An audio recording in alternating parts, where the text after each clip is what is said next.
अस्सलामुअलैकुम। आज हम आपको बताएंगे कि अल्फाज मुतज़ाद क्या होते हैं, तो चलिए सीखते हैं।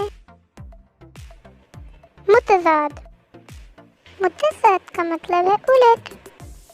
मसलन दिन रात, मोटा पतला, साफ गंदा, बड़ा छोटा, ऊपर नीचे, ठंडा गरम, दूर नजदीक, अमीर गरीब, खुश उदास,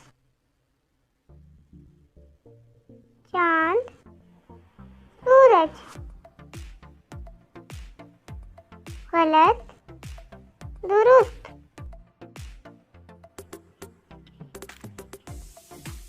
दिन रात,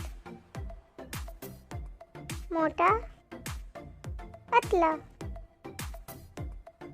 बड़ा छोटा, अमीर गरीब, खुश उदास,